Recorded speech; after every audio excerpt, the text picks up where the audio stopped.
Social മീഡിയയിലെ പ്രായം ചെന്ന റൊമാൻറ്റിക് കപ്പിൾസ് ആയിരുന്ന അച്ചാമാസ് എന്ന് പറഞ്ഞ സോഷ്യൽ മീഡിയ അക്കൗണ്ട് വഴി നമ്മൾ കണ്ടിരുന്ന ഒരു കപ്പിളുണ്ട്, രത്നമ്മയും അതുപോലെ തന്നെ തുളസീധരനും. അവരുടെ വീഡിയോസൊക്കെ സ്വാഗും അതുപോലെ തന്നെ റൊമാൻസും ഒക്കെ നമ്മൾ കണ്ടിട്ടുള്ളതാണ്.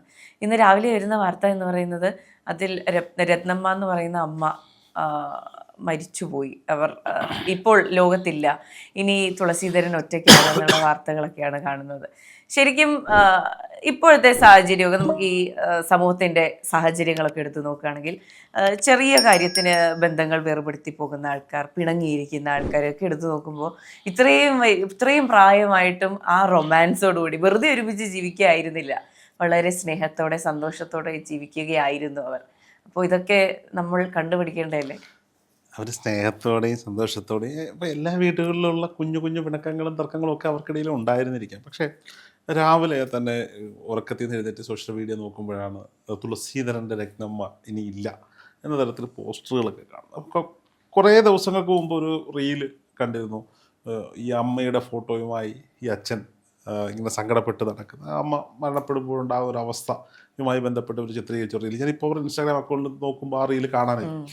അപ്പോൾ അതുമായി ബന്ധപ്പെട്ടൊരു ഒരുപാട് കമൻറ്റുകൾ വന്നിരുന്നു എന്നുള്ളതാണ്. അതായത് മരണപ്പെട്ടതിന് ശേഷവും ആ കണ്ടന്റ് വെച്ച് റീലെടുത്തു എന്ന തരത്തിലാണ് പല ആളുകളും തെറ്റിദ്ധരിച്ച് ഈ കണ്ടന്റുകൾ ഇട്ടുകൊണ്ടിരുന്നത്. അപ്പോൾ ഒരു വാർദ്ധക്യത്തിൻ്റെ ഒരു തലത്തിൽ നിൽക്കുന്ന ഒരു മുത്തശ്ശനും മുത്തശ്ശിയും അവരുടെ ചെറുമകൻ തുടങ്ങിയ ഒരു ഇൻസ്റ്റാഗ്രാം പേജ് അവരെ വെച്ച് തുടങ്ങി. ഇൻസ്റ്റാഗ്രാം പേജ് നന്നായി പണിയെടുത്ത് കണ്ടന്റുകൾ ചെയ്യുന്ന ഒരു പേജായിരുന്നു. ഒരു പക്ഷേ പ്രായമായ അച്ഛനും അമ്മയ്ക്കും അമ്മമാർക്കും ഒക്കെ ഞങ്ങൾക്കും ഇങ്ങനെയൊക്കെ ചെയ്യാമായിരുന്നെങ്കിലോ എന്നൊക്കെ ആഗ്രഹം തോന്നിപ്പോകുന്ന തരത്തിലാണ് ഈ പറയപ്പെടുന്ന ആ കണ്ടന്റുകളൊക്കെ നമ്മൾ കണ്ടുകൊണ്ടിരുന്നത്. ജീവിതത്തിൻ്റെ വിവിധ തലങ്ങളാണ്. നമുക്ക് മരണത്തിൻ്റെ 2 തലങ്ങളാണ് നമ്മൾ കഴിഞ്ഞ 2 ദിവസമായി കണ്ടുകൊണ്ടിരിക്കുന്നത്. ഒന്ന്, വാർദ്ധക്യം ഒന്നിനും ഒരു ലിമിറ്റേഷൻ അല്ല, age is just A number എന്ന് തെളിയിച്ചുകൊണ്ട് സന്തോഷിച്ചുകൊണ്ട് ജീവിച്ച് ജനങ്ങളെയും സന്തോഷിപ്പിച്ച ഒരു ദമ്പതികൾ, അവരിലൊരാൾ വിടവാങ്ങുന്ന കാഴ്ച സൈബർ ലോകത്തിൽ നിന്ന് ചർച്ച ചെയ്യുമ്പോൾ കഴിഞ്ഞ ദിവസം നമ്മൾ കേട്ടത് ഒരു പിഞ്ചു കുഞ്ഞിനെ രണ്ടാനച്ഛനും അമ്മയെന്ന് വിളിക്കാൻ അർഹതയില്ലാത്തൊരു സ്ത്രീയും ചേർന്ന് കൊന്നു തള്ളിയ കാഴ്ച കേരളം കണ്ടു. ഇല്ലേ? ആ കുഞ്ഞ് ഭൂമിയിലേക്ക് വന്ന് ജനിച്ചു. ആ കുഞ്ഞിന് എത്രയോ വയസ്സ് വരെ ജീവിച്ചിരിക്കാനുള്ള അവകാശം ഉണ്ടായിരുന്നു. എനിക്ക് വേദനിക്കുന്നു എന്ന് പൊതുജനത്തോട് പറയാൻ പോലും കഴിയാത്ത തരത്തിൽ അത്രമാത്രം പ്രായമുണ്ടായിരുന്ന ഒരു പൊടിക്കുഞ്ഞ്. ഇന്ന് നമുക്കറിയാം, കേരളത്തിലെ ഏറ്റവും പ്രായം കുറഞ്ഞ അവയവദാതാവായ കുട്ടിയുടെ ഓർമ്മാർത്ഥം സപ്ലൈകോ അവരുടെ നോട്ട് ബുക്കുകളിൽ ആ കുട്ടിയുടെ ചിത്രവും ആ കുട്ടിയുടെ പേരും ചേർത്തുകൊണ്ട് നോട്ട് ബുക്കുകൾ ഇറക്കുന്ന ഒരു ദിവസം കൂടിയായിരുന്നു. ആ കുട്ടിയുടെ മരണവുമായി ബന്ധപ്പെട്ടും നമ്മൾ പല ഹേറ്റ് കമൻറ്റുകളും നമ്മൾ കണ്ടതാണ്, അല്ലേ? അപ്പോൾ ഓരോ മരണങ്ങളും ഉപേക്ഷിച്ചിട്ട് പോകുന്നത് പല തരത്തിലുള്ള ഓർമ്മകളാണ്. നമ്മൾ മനസ്സിലാക്കേണ്ടത് പല തരത്തിലുള്ള ഓർമ്മകളാണ്. എനിക്ക് ഈ അച്ചാമാസിൻ്റെ വീഡിയോകൾ കാണുമ്പോൾ എൻ്റെ മനസ്സിലേക്ക് ഓർമ്മ വരുന്നത് കോട്ടയത്തുള്ള കിളിക്കൂട്, അങ്ങനെ എന്തോ ആണ് അതിൻ്റെ പേര്, ഒരു സ്നേഹാലയമുണ്ട്. പ്രായമായ നോക്കാൻ ആളുകളില്ലാത്ത അച്ഛന്മാരെയും അമ്മമാരെയും ഒക്കെ അധിവസിപ്പിക്കുന്ന ഒരു സ്ഥലം. ഒരിക്കലെങ്കിലും അവിടെ പോകണം എന്ന് ആഗ്രഹിക്കുന്ന ഒരു സ്ഥലമാണ്. അവിടുത്തെ അച്ഛനമ്മയൊക്കെ റീലുകൾ ചെയ്യും. പഴയ മോഹൻലാലിൻ്റെയും മമ്മൂട്ടിയുടെയും ഒക്കെ റൊമാൻറ്റിക് രംഗങ്ങളൊക്കെ റീക്രിയേറ്റ് ചെയ്ത് മനോഹരമായ റീലുകൾ. അപ്പം ഞാൻ ആലോചിച്ചിട്ടുണ്ട്, ഒരുപക്ഷെ മക്കൾ ഉപേക്ഷിച്ചവരാകാം അവർ, അല്ലെങ്കിൽ മക്കളുടെ തിരക്കുകൾ കൊണ്ട് അവിടെ കൊണ്ടുവന്ന് ഏൽപ്പിച്ചിട്ട് പോയവരാകാം ചിലപ്പോൾ. എനിക്കത് കൂടുതലും നോക്കാൻ ആരുമില്ലാത്തത് കൊണ്ട് അവിടേക്ക് എത്തിപ്പെട്ടു പോയ അച്ഛനുമാരും അമ്മമാരും ഒക്കെയാണ്. ഈ സ്ഥാപനം ഞാൻ പറയുമ്പോൾ മേഘയ്ക്ക് അറിയില്ലെങ്കിൽ ഞാൻ പറയാം. ഇവർ തിരുവനന്തപുരത്ത് മൃഗശാല കാണാൻ വന്ന് ടിക്കറ്റുമായി തൃപ്പൂണിത്തുറ ഹിൽ പാലസ് കാണാൻ വന്ന് സെക്യൂരിറ്റി ജീവനക്കാർ അപമാനിച്ചു എന്ന് പറഞ്ഞൊരു വാർത്ത വന്നിരുന്നു. മുഖ്യമന്ത്രി നേരിട്ട് ഇടപെട്ട് പിറ്റേന്ന് ഇവരുമായി അവിടെ പോയി കണ്ടിരുന്നു ഈ അച്ഛനമ്മമാർ. അപ്പോൾ ഞാൻ പറഞ്ഞു വന്നത്, ജീവിതത്തിൽ ഒരുപാട് കഷ്ടപ്പാടുകൾ അവർ ചെയ്തിട്ടുണ്ടാകും. അതിൽ തെരുവോരത്ത് സുഖമില്ലാതെ കിടന്നവരുണ്ടാകാം, ആരും നോക്കാനില്ലാതെ പൊട്ടിപ്പൊളിഞ്ഞ വീടുകളിൽ കിടന്നവരുണ്ടാകാം, മക്കൾ വിട്ടിട്ട് പോയ സങ്കടത്തിൽ ജീവിച്ചവരുണ്ടാവാം, ഒരു കാലത്ത് പ്രതാപത്തിൽ ജീവിച്ചതിന് ശേഷം അനാരോഗ്യത്തിൽ ഒറ്റയ്ക്ക് കഷ്ടപ്പെട്ടവരുണ്ടാകാം. ഇവരെല്ലാം ഒരു കുടക്കീഴിലേക്ക് വരുമ്പോൾ വാർദ്ധക്യമാണ്, മരുന്ന് കഴിച്ച് 3 നേരം ആഹാരം കഴിച്ച് ഉറങ്ങിക്കോണം എന്ന് പറയുന്നതിനപ്പുറത്തേക്ക് പൊതുസമൂഹത്തിൻ്റെ ഇടയിലേക്ക് അവരുടെ സന്തോഷം കൂടി പങ്കുവെച്ചുകൊണ്ട് ഇത്തരം കണ്ടൻറ്റുകൾ ചെയ്തുകൊണ്ട് ആ സ്ഥാപനം അവരെ കൂടി ചേർത്ത് പിടിക്കുന്ന രംഗം നമുക്ക് ഒരു മലയാളി എന്ന നിലയിൽ സന്തോഷം നൽകുന്ന ഒന്നാണ്. അപ്പോൾ ഈ അച്ചാമാസിൻ്റെ വീഡിയോ അവരുടെ ചെറുമകൻ തുടങ്ങിയ ഇൻസ്റ്റാഗ്രാം അക്കൗണ്ട് എന്നാണെന്ന് എനിക്ക് മനസ്സിലാകും. ഈ രക്തമ്മ എന്ന് പറയുന്ന ഈ അമ്മ, ഇവരുടെ വീട് കൊല്ലം കലയനാടാണ്, പുനലൂർ കലയനാടാണെന്ന് മരണപ്പെട്ടപ്പോഴാണ് ഞാൻ അറിയുന്നത്. എൻ്റെ കുടുംബ വീടിൻ്റെ അടുത്തുനിന്ന്, എൻ്റെ വീടിൻ്റെ അടുത്തുനിന്ന് 10 കിലോമീറ്ററേ ഉള്ളൂ ഈ കലയനാട്ടിലേക്കുള്ളത് പോലെ. എൻ്റെ നാട്ടുകാരാണ് ഇവരെന്നുള്ളത് ഈ അമ്മയുടെ മരണവാർത്ത അറിയുമ്പോഴാണ് ഞാൻ മനസ്സിലാക്കുന്നത്. അപ്പോൾ ഇതൊക്കെ നൽകുന്ന ഈ മരണമല്ല കേട്ടോ, ഇവരുടെ ഈ ജീവിതം ഈ സോഷ്യൽ മീഡിയ ഹാൻഡിലുകളിൽ കാണുമ്പോൾ നമുക്കുണ്ടാകുന്ന ചില പ്രചോദനങ്ങളുണ്ട്. നോക്കൂ, 35-36 വയസ്സാകുമ്പോൾ തന്നെ ഇനി എന്തുവാടേ, ഇത്രയും വയസ്സായില്ലേ, മതിയായി എന്ന് ചിന്തിക്കുന്ന ഒരു തലമുറയുടെ കാലഘട്ടത്തിലാണ് നമ്മൾ ജീവിക്കുന്നത്. എൻ്റെ 22ാമത്തെ 23ാമത്തെ 24ാമത്തെ വയസ്സിൽ 30ാമത്തെ വയസ്സാകുമ്പോൾ എല്ലാ പണി അവസാനിപ്പിച്ച് വീട്ടിൽ വെറുതെ ഇരിക്കണം എന്ന് ആഗ്രഹിച്ച ഒരാളാണ് ഞാൻ. ഇപ്പം എൻ്റെ ആഗ്രഹം 40ാമത്തെ വയസ്സിലെല്ലാം അവസാനിപ്പിച്ച് വീട്ടിൽ വെറുതെ ഇരിക്കണം. അപ്പോഴാണ് ഈ പ്രായാധിക്യത്തിലും ഇത്തരം കണ്ടൻറ്റുകളൊക്കെ ചെയ്തുകൊണ്ട് ജനങ്ങൾക്കിടയിൽ നിലനിൽക്കുന്നത്. അതിനപ്പുറത്തേക്ക് ഈ സോഷ്യൽ മീഡിയയുടെ വളർച്ച കൊണ്ട് ഒരുപാട് കലാകാരന്മാരെ തിരിച്ചറിയാൻ നമുക്ക് സാധിച്ചിട്ടുണ്ട്. സോഷ്യൽ മീഡിയയിൽ വൈറലാകുന്ന ഒരുപാട് പേർക്ക് സിനിമകളിൽ അവസരവും ലഭിക്കും. ഒട്ടുമിക്ക സംവിധായകരും ഒരു ക്യാരക്ടേഴ്സിനെ വേണ്ടി കാസ്റ്റിങ്ങിനിരിക്കുമ്പോൾ ഇന്ന റീലിൽ വന്ന ഇന്ന ആൾ കൊള്ളാം, ഇന്ന റീലിൽ വന്ന ഇന്ന ആൾ കൊള്ളാം എന്ന് സംസാരിക്കുന്നത് പലപ്പോഴും നമ്മുടെ സിനിമാ സുഹൃത്തുക്കൾക്കിടയിലൊക്കെ നമ്മൾ കേട്ടിട്ടുണ്ട്. എന്തായാലും ആ അമ്മയുടെ ആത്മാവിന് നിത്യശാന്തി ലഭിക്കട്ടെ എന്ന് നമുക്ക് പ്രാർത്ഥിക്കാം. അദ്ദേഹം ഒറ്റയ്ക്കാവുകയല്ല. അദ്ദേഹത്തിൻ്റെ അവരുടെ റീലുകൾ കണ്ട ഈ മുഴുവൻ മലയാളി സമൂഹവും അവർക്കൊപ്പം ഉണ്ടാവും. ഇവരുടെ ആ റീലിൽ വന്ന് ഇവരെ തെറിവിളിച്ച ആളുകൾ പോലും സത്യം എന്തായിരുന്നു എന്നറിയുമ്പോൾ അവർക്കൊപ്പം നിൽക്കുമെന്നാണ് ഞാൻ വിശ്വസിക്കുന്നത്. ഇന്നലത്തെ സംഭവം, നെടുമങ്ങാട്ടെ സംഭവം, ഞാൻ അതുമായി ബന്ധപ്പെട്ട് ഇന്നലെ ഓഫീസിലുണ്ടായിട്ട് പോലും ഒരു സ്റ്റോറി പോലും ചെയ്യാതിരുന്നത്. ആ സ്റ്റോറി ചെയ്താൽ കുട്ടിയുടെ അമ്മ എന്ന് ആ സ്ത്രീയെ വിശേഷിപ്പിക്കേണ്ടി വരും, ഇല്ലേ? നോക്കൂ, ആ കുരുന്ന് അമ്മയുടെ ഉദരത്തിൽ ജനിച്ചപ്പോൾ തന്നെ അതിൻ്റെ പിതാവ് ആത്മഹത്യ ചെയ്യുന്നു.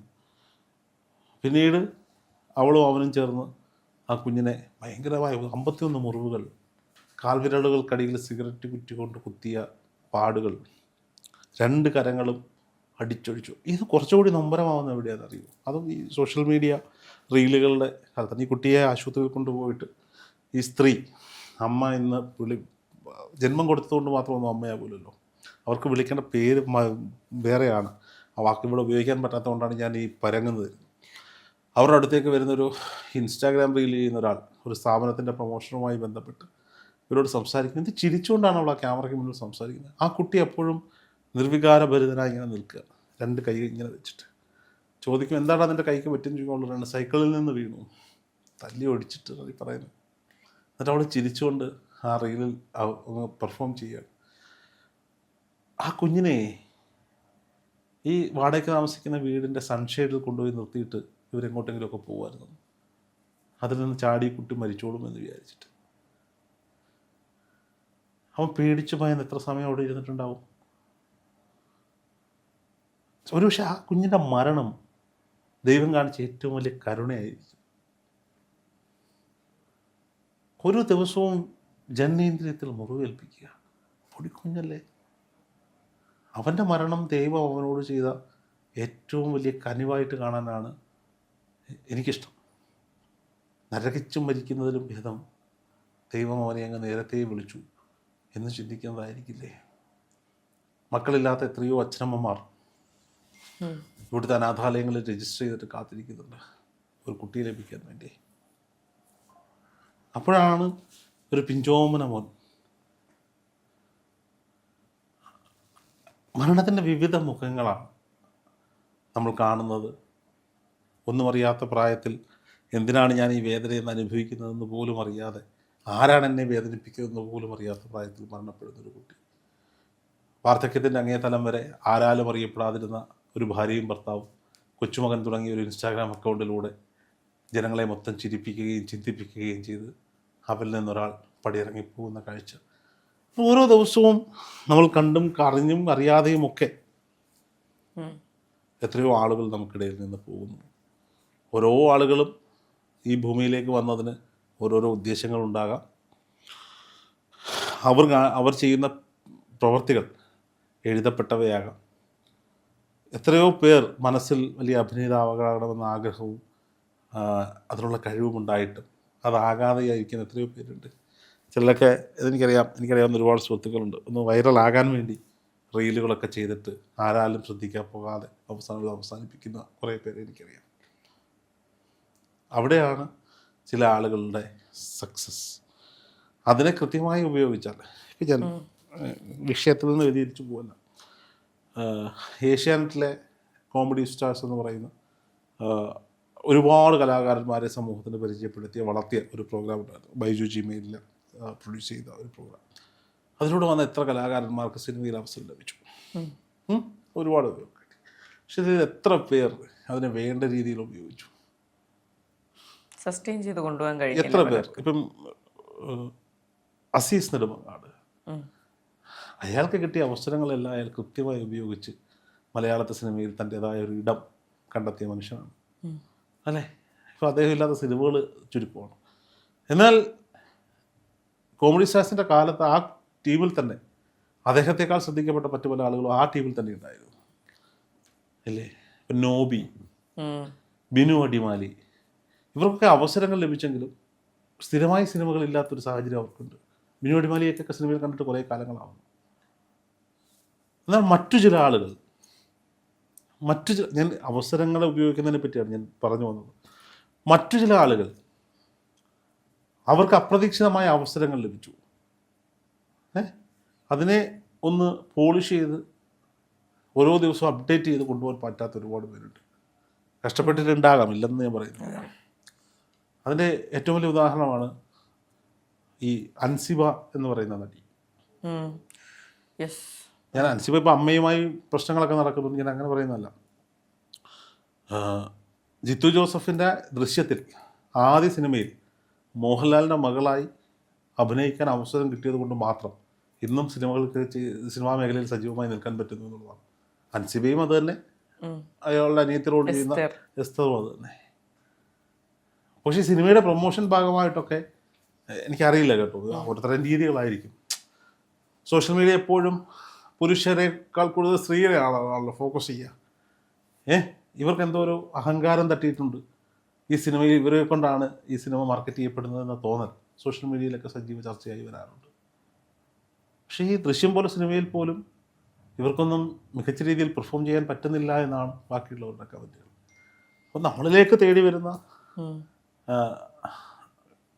ഇതുണ്ടല്ലോ, അവസരങ്ങളെ നല്ല രീതിയിൽ ഉപയോഗിച്ച് അതിൻ്റെ ജീവിതാവസാനം വരെ കൊണ്ടുപോയാൽ അവരെ എപ്പോഴും മലയാളി സമൂഹം ചേർത്ത് പിടിക്കുമെന്നുള്ളതാണ്.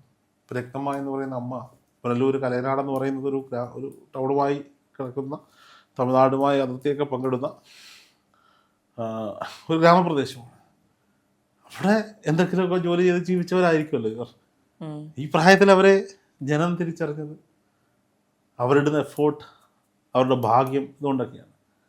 നല്ലത് മാത്രം ചെയ്യുന്നവരെ നമ്മൾ നന്നായി ഓർക്കുന്നു, സ്മരിക്കുന്നു എന്നുള്ളതാണ്. എന്തായാലും നെടുമങ്ങാട്ടെ ആ കുട്ടിക്കും രക്തമ്മ അമ്മയ്ക്കും നല്ല സ്വർഗമെന്നുണ്ടെങ്കിൽ അവിടെ ഒരു നല്ല സ്ഥാനം ലഭിക്കട്ടെ എന്ന് നമുക്ക് പ്രാർത്ഥിക്കാം.